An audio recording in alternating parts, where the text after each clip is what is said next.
Good afternoon and welcome back. Sean here, Mountains Garage. In the last day and a half or so, I almost finished the rear suspension in the 71 Nova. Let's review the footage. I just finished up my other video where I tacked on the axle saddles after I established pinion angle. And while I'm still sitting here at ride height on jack stands, I wanted to make sure I had enough more travel in my shocks. Calvert recommends 1.5 inches and leaving the rest for extension. This is a really long shock and I got, call it 2.5. So I'm good. And looking downstream at the drive shaft at ride height, no issues.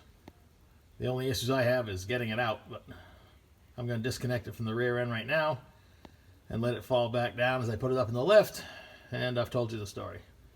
Going to disassemble, paint everything, and put it back together for the last time. Sorry about the shadow. I said I wanted to plot the change in pinion angle from ride height to hanging. This is fully extended on hanging, 3.7 degrees up. At ride height, I'm 0.5 degree up. Quickly recapping a few details from the last video. My engine points 3 degrees down. At ride height, my pinion is 0.5 degree up. CalTracs forces the suspension to separate. Tires going away from the body. We just learned that at full separation, full droop, I'm at 3.7 degrees. But I'll never get to that full extension. So somewhere in the range of 0.5 degree up to 3 degrees up on the pinion, the change when the suspension separates should match the 3 degrees down on the engine, making everything close to zero and very harmonious. I don't enjoy watching time-lapse videos, but if I was ever to shoot one, pulling this rear end apart in about 5 minutes might have been a good one. So I stripped the housing, pulled the housing out of the way, removed the drive shaft, which is now easy. Outside in the wind, I got the first coat of paint on the drive shaft after a little bit of masking. I paint between gusts, but at least maybe it'll dry fast in the breeze. And I completed the installation of the axle saddles using the wonderful MIGmaster 250 like a squirt gun. It's fast and easy. Now I'm going to do a little body work to the housing and touch up the ends. I was pretty good about not scratching up the middle, so I'm just going to paint the tubes and be ready to reinstall. This is a really beefy 9-inch Ford housing, well reinforced. I mentioned it was a NASCAR Grand National style housing. It came from Stock Car Country, I believe. It has one interesting flaw, if you will. They probably never noticed it because most of your stock car stuff doesn't have the issue I'm about to show you. I painted a couple arrows here with a marker, but you see these rub marks there and there?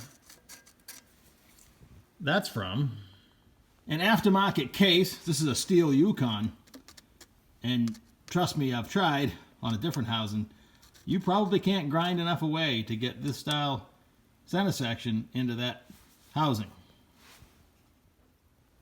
The Ford Motorsport housing I'm going to use, also from Stock Car Country, is much smaller. Still amply strong, I'm sure. But this clears no problem, not a scratch on it. It's been in the housing, you've seen it. That Yukon I just showed you will not fit, and others like it.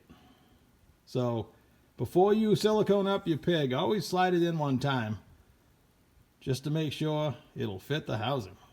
Ah, the sweet smell of progress. As soon as I dragged the trash cans and stuff out here, and all the bare metal parts, it started spitting rain, but now we're back on the blue sky. It's going to be all right. Now I'm going to lower the springs and touch those up from their hard journey in the UPS truck. Get ready for reassembly. Painted the springs, painted my exhaust hangers, where I scratched the drive shaft loop, anything I can think to touch up. I want to start assembling now, but I know if I let the world take half a turn and do it tomorrow, I'll be happier when things are actually dry.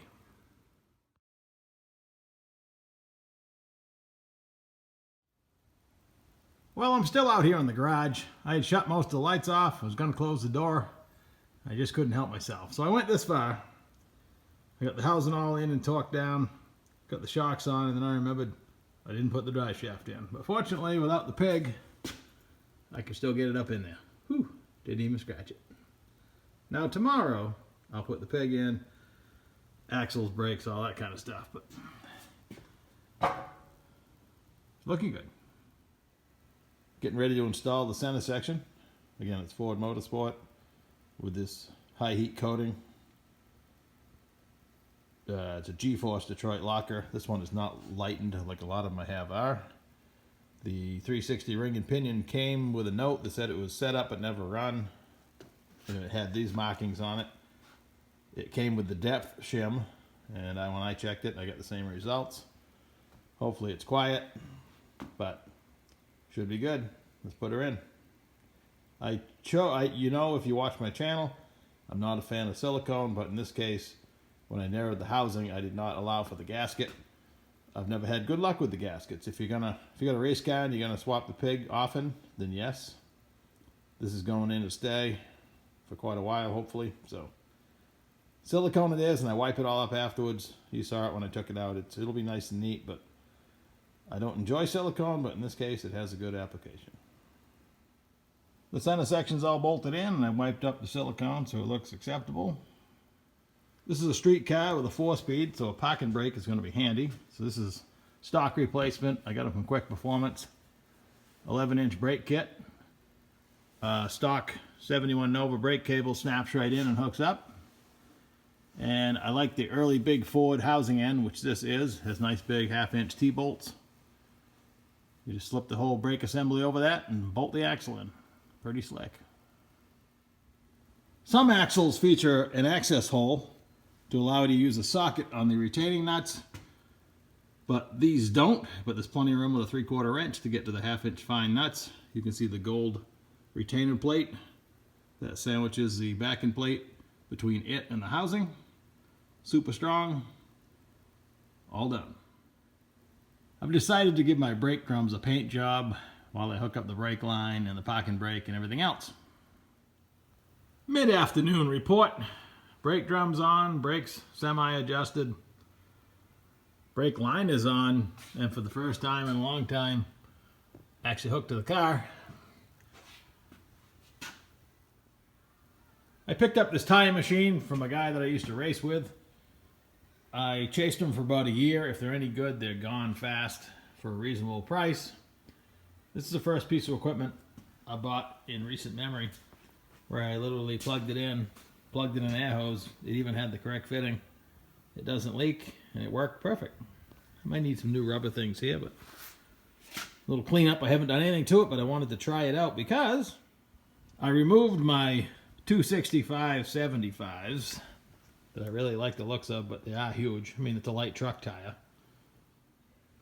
And I'm about to test fit these 275 60s. So I'm going back down on jack stands, which I need to do to hook up the drive shaft. And when I pick the drive shaft back up, it's going to be resting on the exhaust. I'm also going to put the CalTracs on. And we'll see. Sorry about moving the camera around, making you sick. It's either going to dent the tube or hang there just fine. But that's the life it's going to lead. If I put it on the lift, they're going to interfere. And if I wreck the drive shaft, oh well. But I don't think it will. The drive shaft's stronger than the exhaust. I hope. CalTracs are on. Drive shaft's installed, and at ride height, everything's happy. I mean, over the process of the last few months, I've tucked the exhaust, namely the X-pipe, up quite a ways from where it was originally. So I think it's worth it sound-wise, maybe performance-wise. I'm more curious about the sound it's going to have. If I cut it out of there and ran straight exhaust, that would cure a lot of my problems. Things to decide in the future. I'm okay with the 275 60s. They're on an 8-inch rim. A 7-inch rim would definitely give me more room, but these will at least allow me to drive it around the yard. These tires are, well, let's see, 10 years old, never turned a mile. So, at least I can get some use out of them. I picked it up slow with the lift, watching the drive shaft. I can still move the rag, it's just tight in one spot. So I could either dent the pipe a little bit. I suppose I could put cable limiters on the rear end if it really mattered, but it's not going to spend its life on the lift. So, like I said, it's tight in one little spot.